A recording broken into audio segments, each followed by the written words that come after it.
le monde sous-marin, mon voyage vers le royaume de sirènes de mer sous l'océan Indien. Salut, mon nom est Hassan, j'étais dans la magie blanche de la branche Osiris, de 1992 à 2003, et donc j'ai passé 20 ans dans la magie d'Osiris, j'étais un initié, et j'ai étudié la parapsychologie et le syncrétisme, qui inclut de nombreuses disciplines ésotériques. Plus tard j'ai épousé une sirène de l'océan Indien, au nom de Chantal Mahigrou. J'ai appris beaucoup de choses en parapsychologie, mais ce fut mon union avec la sirène de l'océan Indien qui m'a ouvert les yeux sur beaucoup de secrets. C'était ma femme la sirène océanique qui me révéla le secret de l'univers. Elle me donna la connaissance cachée, comme beaucoup en Afrique. La plupart de mes ancêtres étaient dans les coutumes et la tradition liées à la sorcellerie. Je suis né dans une famille qui était profondément dans la tradition et la superstition. Au fond, tout a commencé quand mes parents sont morts. En raison de leur mort, je n'ai aucune notion de l'amour parental ou maternel, parce que j'étais jeune quand ils sont morts.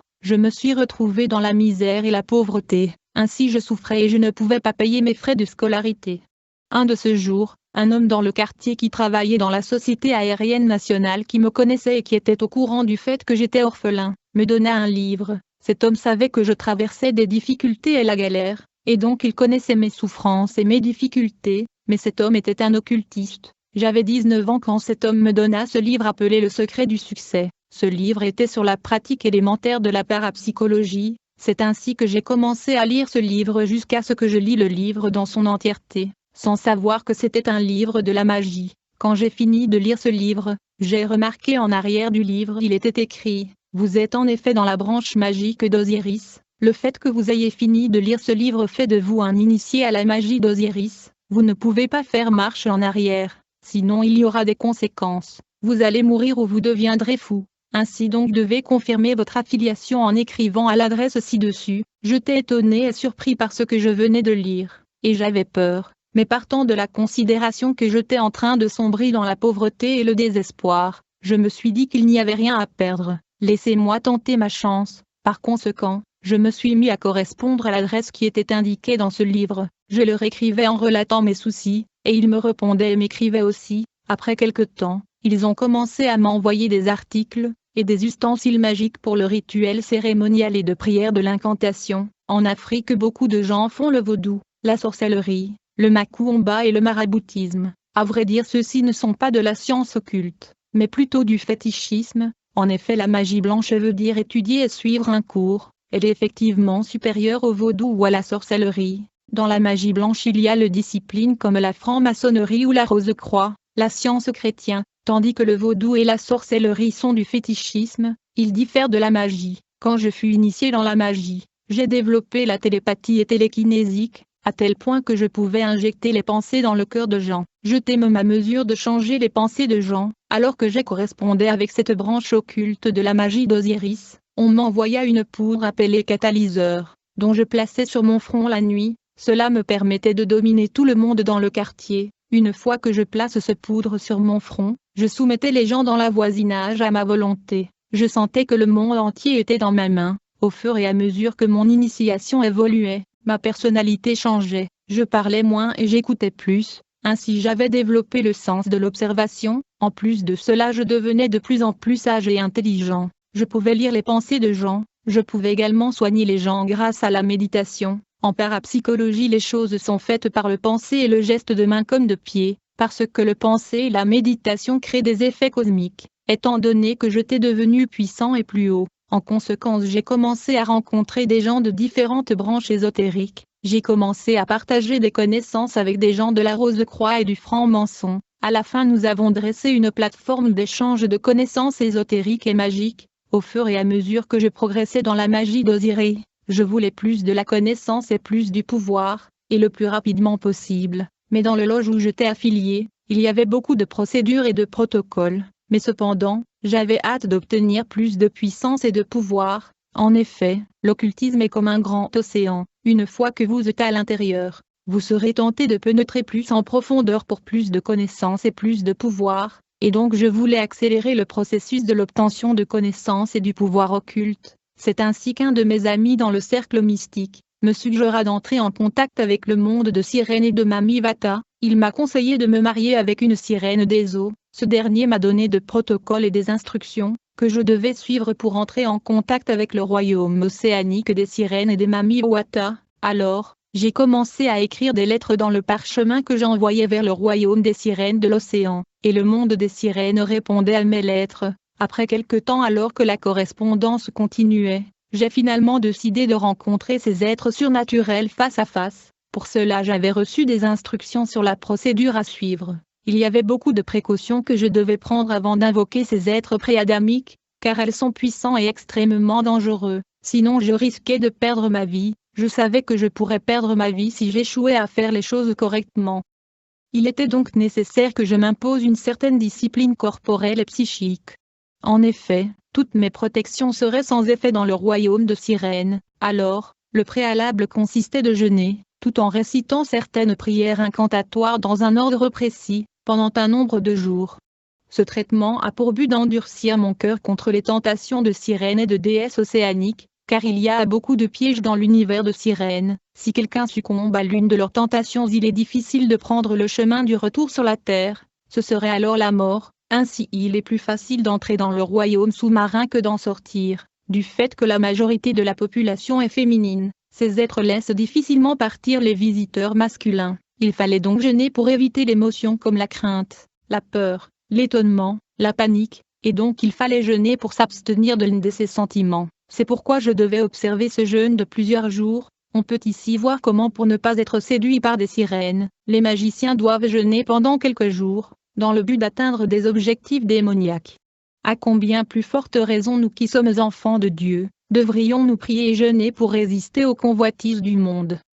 Pour conjurer la sirène, j'avais besoin de faire de conjurations hypnotisées magiques. Ce genre d'invocation est risquée et très dangereuse. Quelques jours plus tard, mon collègue sataniste me montra la rive du fleuve où les sirènes viennent régulièrement. Alors, je me suis imposé certaine abstinence avant de se rendre au bord du fleuve. Après quelques jours de jeûne, quand le jour de la conjuration est arrivé, je suis allé à la rive du fleuve. Comme je récitais les prières d'invocation, tout à coup j'ai commencé à sentir un vent très fort qui soufflait autour du fleuve. Malgré cela, j'ai tout de même continué à faire des prières magiques. Du coup, un tourbillon puissant se leva au-dessus du fleuve. Ensuite j'ai vu les feux et des phénomènes étranges. Néanmoins, ces phénomènes paranormaux étaient juste le précurseur de l'apparition de ces entités mythiques et surnaturelles. Puis soudainement, j'ai vu un boa énorme apparaître au-dessus du fleuve. Après la manifestation de ce serpent, j'ai vu apparaître la déesse de l'océan Indien. La reine de l'Inde se tenait au-dessus de ce serpent mythique. Elle était grande et belle. Je tremblais devant cette entité. Après son apparition, la sirène me dit « Je suis la reine Marachansi de l'Inde, que puis-je faire pour vous ?» Je lui répondis « Vous êtes le seul dans tout l'univers qui peut remplir le besoin de mon cœur. » Elle me dit « Suis-moi. » J'ai suivi la reine de l'océan dans son royaume sous-marin. Il faut savoir qu'après la chute de Lucifer, il errait dans l'univers physique et immatériel. À la fin, il décida de se construire des civilisations. Aussitôt que je suis entré dans le monde de sirènes, je remarquai qu'il n'y avait pas de soleil, pas d'étoiles. Le royaume était luxueux et haut de gamme. C'était comme un monde imaginaire, mais c'était réel. C'était le royaume de Diva et les grandes dames de la mer. Notre musicien populaire Koffi Olomide a chanté une chanson dans laquelle il a mentionné ce royaume de sirènes situé sous l'océan Indien. Dans son chanson, il complimentait les grandes dames de la mer qui sont aussi appelées de divas. J'ai dit que les sirènes plus proches du diable s'appellent des tigones. Elles sont gouvernées par la reine Olida qui réside au Brésil. Il y a aussi la sirène Virginia de la Regla, qui vit au Cuba, et la sirène Yemea de l'Amérique. Une sirène n'est pas un homme ou une femme, elle est un esprit, un démon. Elle prend l'apparence de n'importe quelle race, et donc quand nous sommes entrés dans ce royaume, je t'ai très bien accueilli. Il y avait une fête pour moi. Dans ce festin, il y avait beaucoup de grandes dames de la mer qui sont venues assister à cette célébration. J'étais donc l'invité de la déesse de l'Inde, qui gouverne ce monde qui est sous l'océan Indien. Elle me fit visiter son univers. Presque toute la population dans ce monde était composée de femmes qui se ressemblaient. Plus tard, je devais me choisir une. Alors que j'étais dans cet univers sous l'eau, j'avais remarqué le calme, la sérénité et la paix dans ce monde mystérieux. La déesse me semblait accueillante et hospitalière. Après la visite, la reine Maharashasi me dit que je serai visitée par beaucoup de dames de la mer. Je vais devoir en choisir un. Quand je suis retournée sur la terre, elle m'a expliqué le genre de nourriture que ces dames de la mer aiment manger sur la terre. Ainsi, j'ai quitté ce royaume, et je atterris exactement dans la rive du fleuve où je suis entré dans ce monde fantastique. Puis la reine m'arrachant de l'Inde et l'univers invisible disparut. Ensuite je suis retourné. Quand je suis entré chez moi, à ma grande surprise j'ai vu des photos de sirènes et dames de la mer, qui ont paru mystiquement dans mon armoire. Depuis ce jour-là les dames de la mer venaient me rendre visite chez moi à des heures précises. Je devais en choisir une parmi les nombreuses photos de sirènes qui ont paru dans mon armoire. La femme que je choisirai va devenir ma femme. Un jour dans la nuit, j'ai été visitée par ces dames de la mer qui étaient dans les photos. Quand elles ont atterri dans ma chambre, elles ont commencé à danser les danses sexuelles et provocateurs pour me séduire. Je t'ai averti à l'avance de ne pas succomber à leur séduction, autrement je serais transporté dans leur univers sous la mer, pour ne plus jamais revenir sur la terre, et donc je les ai résistés jusqu'à l'aube. Quand il était 4 heures du matin, elles partirent tous. Elles sont donc retournées au royaume de l'océan Indien, mais je remarquai que l'une de ces divas était restée. Elle m'a félicité pour avoir résisté à ses amis qui tentaient de me séduire. Ensuite elle me dit, je suis celui que vous avez choisi sur le photo, je suis ta femme, je m'appelle Chantal Maïglou. Après cette introduction, cette femme de l'océan me donna des instructions et interdictions que je devais observer. Elle me dit, Hassan, tu peux manger de la nourriture cuisinée par ta mère, mais pas une autre femme de cette terre. Tu dois être hygiénique, tu vas changer tes sous-vêtements tous les jours, tu ne vas plus jamais te marier avec une femme terrestre et avoir des enfants. C'est ainsi que j'ai commencé à vivre avec la sirène Chantal Maïglou de l'Inde. Elle m'a impacté la puissance et la force. Je suis devenu puissant, au fur et à mesure que je vivais avec elle. Elle m'a donné la richesse et la sagesse. La sirène avait la connaissance de milliers d'années, car elle est une créature pré-adamique, qui a été témoin de la naissance de Jésus sur la terre. Un jour elle me dit, Hassan, sais-tu que cette terre nous appartient, nous contrôlons 90% de ce monde, ces chrétiens sont seulement 10%, tout ce que vous voyez sur cette terre a notre signature et notre cachet, les nations nous appartiennent, la politique, le finance comme l'économie mondiale nous appartient, toutes les industries que vous voyez sur la terre nous appartiennent, que ça soit l'industrie de bijouterie, l'industrie cosmétique de beauté sont entre nos mains, la mode et la tendance nous appartient. Les nouvelles technologies et la technologie cellulaire sont inventées dans notre monde sous l'eau. À chaque fois que ces chrétiens qui sont nos ennemis hostiles courent après les choses de ce monde, ils viennent à nous parce que les choses de ce monde nous appartiennent. Même la technologie et la science nous appartiennent. Par ailleurs, l'Église est supposée être un endroit idéal parce que les gens sont supposés être altruistes. Les apôtres étaient altruistes. Ils ont abandonné complètement et de façon radicale ce monde. Et ils s'étaient totalement séparés de ce monde et de tous ceux qui s'y trouvent, parce que le monde et les choses qui s'y trouvent appartiennent au diable. Tout ce que vous voyez dans ce monde appartient au diable, comme les bonnes voitures, les vêtements comme leur tendance et la mode, la beauté comme la luxure et la richesse. Un vrai chrétien doit se séparer et se détacher du monde, mais le pasteur court après les choses qui appartiennent au diable. Il ne prêche que sur le bonheur terrestre. Ce monde à vrai dire n'appartient pas aux chrétiens. 90% du monde appartiennent au diable. Les disciples de Jésus-Christ sont morts pauvres parce qu'ils ont préféré perdre le monde et gagner la vie éternelle. Ils n'ont pas aimé la vie sur terre, c'est pourquoi ils ont tous hérité du royaume de Dieu. Si vous êtes chrétien et vous voulez gagner le monde qui appartient au diable, vous allez perdre votre âme, parce que pour autant que je sache, toutes les bonnes choses que vous voyez sur cette terre appartiennent au diable. Vous devez regarder les choses éternelles et rejeter les choses physiques qui sont temporaires. C'est pourquoi Jésus a dit que mon royaume n'est pas de ce monde. Le christianisme n'a rien à voir avec des choses matérielles de ce monde. En principe, sur cette terre, la vie de chaque homme comprend 5 composantes, qui sont la nourriture, le vêtement, la richesse, l'honneur et la gloire. Les hommes se perdent à cause de 2 de ces 5 composantes qui sont la richesse et la gloire. C'est ainsi que les hommes qui n'ont vécu que 2 ou 3 composantes de cette vie pendant leur séjour sur la terre évitent la perdition, c'est-à-dire qu'ils vivaient dans la simplicité et l'austérité pendant leur séjour sur terre, dans l'espoir de vivre les autres composantes de leur vie dans le ciel. Un vrai chrétien, s'il a de quoi se vêtir et se nourrir, cela lui suffit. Il ne cherchera pas la gloire, l'honneur, la puissance, ou encore la richesse. Ce sont ces 3 dernières choses qui poussent les êtres humains à se séparer de leur maître et se retrouver dans le séjour de mort.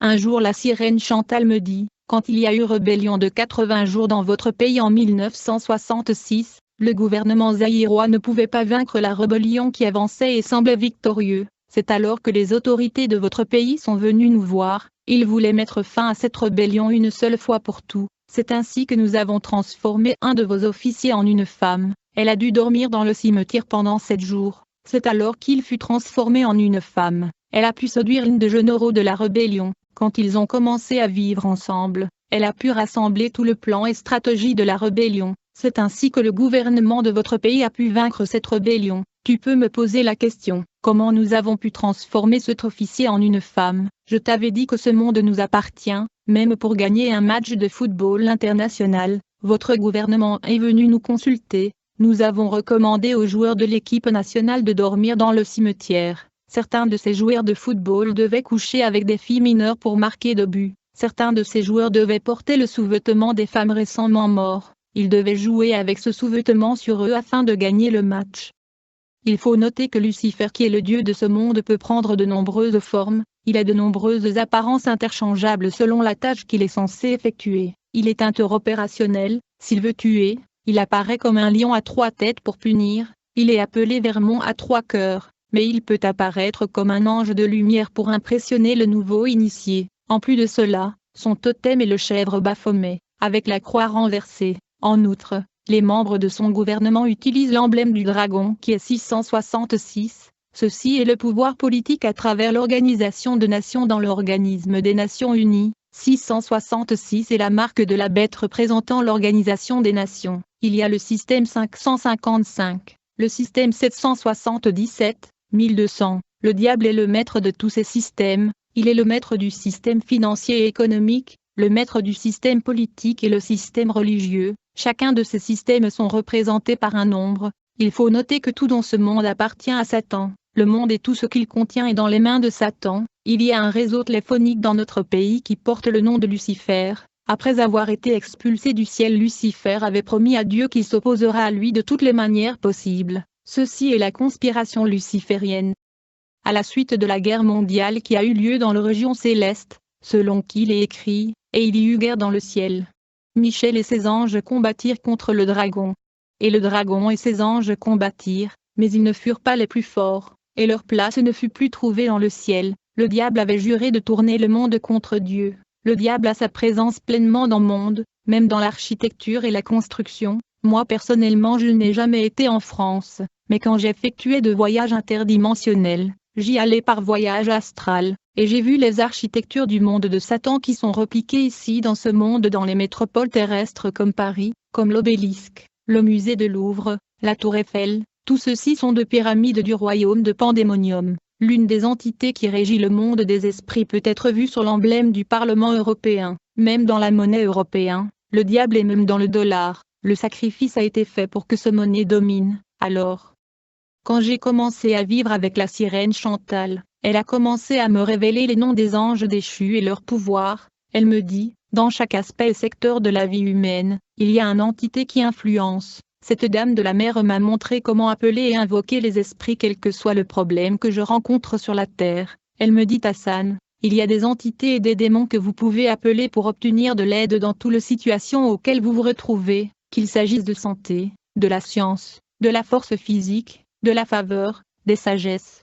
Ainsi je pouvais appeler ces entités pour intervenir dans toutes les situations auxquelles j'étais confronté. Ainsi donc, grâce aux connaissances secrètes de l'univers que j'ai obtenues de la part de Chantal, j'ai commencé à dominer les gens dans la voisinage et la cité. J'ai appris beaucoup de secrets du monde des esprits à travers cette diva de l'océan qui était ma femme. Comme je vivais avec ma nouvelle femme de la mer, un jour je suis tombée malade. C'est comme ça qu'elle a appelé un démon qui s'occupe de la santé et de guérison dans le monde des esprits. Au nom du docteur Zuzoubaï, ce démon est venu et m'a administré des traitements et des soins. Comme résultat, je fus guérie. De nombreuses années plus tard, quand je suis tombée malade, cette dame de la mer a commencé à me montrer les propriétés, les vertus et le secret des arbres. C'était de mystères cachés dans des propriétés chimiques des plantes et des feuilles des plantes. Chantal me révéla ce que je peux appeler la médecine herbale, comment je pouvais utiliser les feuilles des plantes et des arbres spécifiques pour guérir de maladies spécifiques. Elle me montra des classifications de plantes et feuilles curatifs.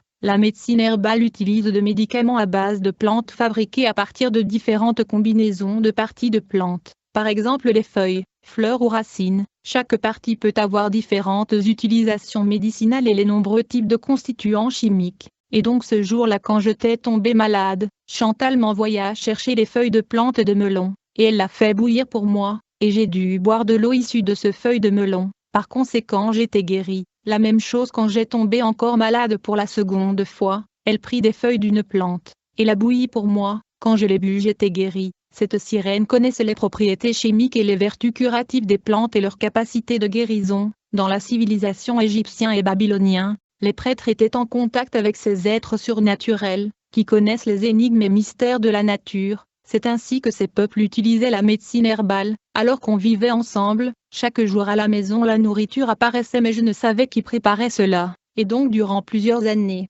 j'ai mangé la nourriture qui apparaissait comme ça dans mon frigo. Dès que je commençais à vivre avec Chantal, j'avais très vite remarqué que son odeur naturelle était celui du parfum, le fragrance était son odeur naturelle, et les sirènes se lavent aussi avec le parfum. Je me souviens quand je cherchais la délivrance, je suis allée à une église, mais pendant le culte, je sentis l'odeur de sirène sur une dame. J'ai dit à la dame que l'esprit de sirène des eaux était en elle. Comme elle n'a pas aimé cela, elle a commencé à palabrer avec moi, mais à la fin je lui ai demandé, « Êtes-vous mariée à un homme élevé dans le pays ?»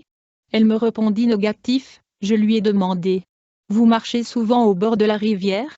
Elle me dit, « Je me promène souvent avec ma mère au bord de la rivière. » Je lui ai dit, « Un jour, alors que tu marchais avec ta mère près de la rivière, c'est alors qu'une sirène des eaux entra en toi, raison pour laquelle tu dégages le parfum des sirènes. » La dame de l'océan m'apportait souvent des parfums quand elle voyageait vers son pays sous l'océan Indien. Elle m'apportait beaucoup de choses, mais la majeure partie de l'argent qu'elle m'apportait, je devais l'utiliser le même jour. Il faut savoir qu'il y a de puissants anges déchus qui règnent avec Satan dans le monde invisible, comme Belial, Léviathan et la reine du ciel. L'activité principale de la sirène était de provoquer le débauche parmi les dames. C'est ainsi qu'elle m'envoyait jeter une poudre mystique la nuit dans le carrefour et les croisements, dans tout le place public là où les hommes et les femmes sont en tout temps. Cet envoûtement occasionnait la dépravation sexuelle parmi les victimes. La dame de mer Chantal travaillait avec le Léviathan, qui est représenté par le totem de crocodile dans la marque du vêtement de Lacoste. Elle travaille aussi avec Demeter qui est une sirène énorme.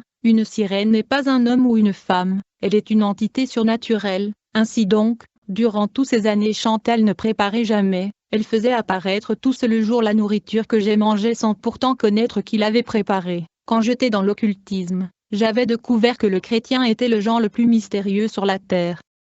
J'avais remarqué que le chrétien quand il marche dans la rue il est un, mais quand on s'approche de lui pour menacer sa sécurité, il devenait deux. Une autre personne apparaissait, qui est l'ange de l'Éternel. Les chrétiens ont la marque et le symbole de Jésus sur leur front, mais ils ne savent pas comment utiliser la grande puissance que Dieu leur a léguée. J'étais dans le passé un pratiquant du spiritisme, je causais avec le mort. Souvent on allait dans le cimetière pour déterrer les morts, mais le cercueil des chrétiens et le reste sont protégés. À chaque fois qu'un sataniste ou un démon s'approche du tombe des chrétiens, il fait face à l'opposition angélique, mais quand un chrétien charnel meurt dans ses péchés, il souffre terriblement. Quand un pasteur défaillant meurt avec ses péchés, son funérail sera transformé à un festin, une célébration et une fête de démons. En conséquence, les démons de tout genre viendront prendre part à ce festin. Le victime sera soumis à des tortures incroyables. Il aurait été préférable pour lui de ne même pas naître. La mort d'un chrétien charnel est catastrophique. Il se verra entouré par des démons de tout genre,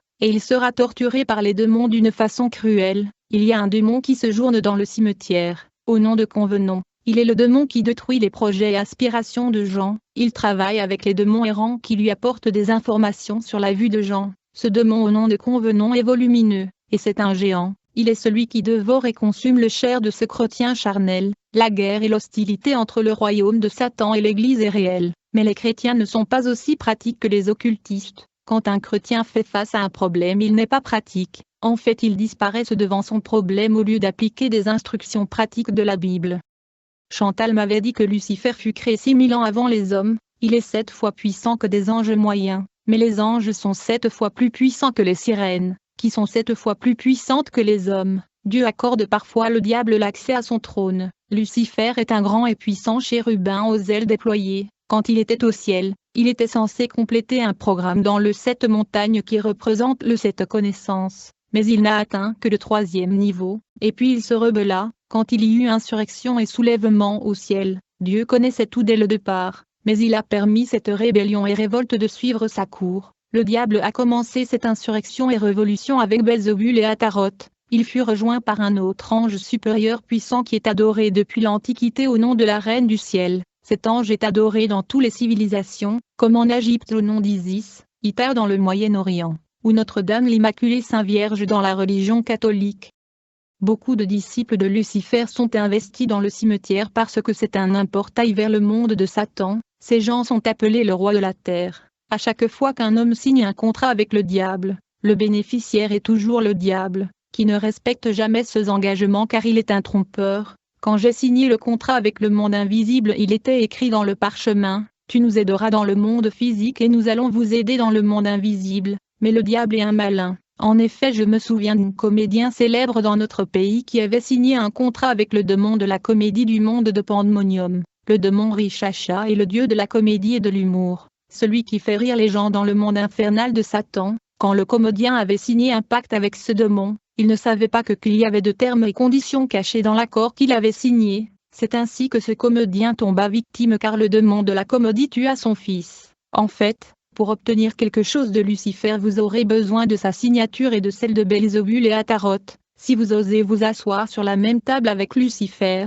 il vous convaincra sûrement que Dieu est un dictateur et qu'il a mal réagi, et que Dieu lui a traité injustement. Après qu'il fut expulsé de sa patrie, le diable avait promis à Dieu qu'il s'opposera à lui et il effacera son nom sur la terre. Il accuse souvent la Bible d'être un outil de propagande qui le discrédite. Il dit toujours qu'il a une mauvaise réputation à cause de la Bible. Mais à vrai dire le diable est un criminel et meurtrier. Ainsi après avoir été expulsé du ciel, Dieu a décrit la condamnation de Lucifer et ses anges, et leur sort fut scellé, qui est le lac de feu et de soufre. Mais Dieu a donné une courte période à Lucifer et ses anges d'opérer librement dans l'univers avant d'appliquer la sanction sur lui et ses anges. Il est clair pour les anges déchus que leur sanction ne va pas tarder. C'est ainsi qu'ils travaillent pour emmener toute l'humanité avec eux dans le lac de feu. En fait, après la chute de Lucifer et la guerre céleste, il y avait un ange déchu qui était soucieux et nerveux. À chaque fois qu'une année est passée sans que la destruction ne s'abatte sur eux et le monde de Satan, elle allumait une bougie et célébrait. C'est ici l'origine de la fête d'anniversaire. Cet ange déchu qui allumait le bougie chaque année pour célébrer le fait que Dieu retardait leur destruction était adoré au nom de la déesse Artémis. Par ailleurs, le diable dirige un royaume structuré énorme. Après la chute des anges rebelles, ils ont erré dans le cosmos et dans l'univers, mais à la fin ils se sont réunis pour bâtir une nouvelle civilisation. Lucifer a rassemblé les anges qui étaient des bâtisseurs, des constructeurs, artistes et architectes dans le ciel. Ils ont décidé de construire le Pandémonium, la capitale de l'enfer. Ils ont construit ce royaume en une période très courte, et pourtant il dépasse toute civilisation humaine. Le royaume de Lucifer est dans les airs, sous la mer et sous la terre. Il a beaucoup de régions, comme le monde de Polium, le monde de Cro-Magnon, le monde Pestifera, le monde Tartare,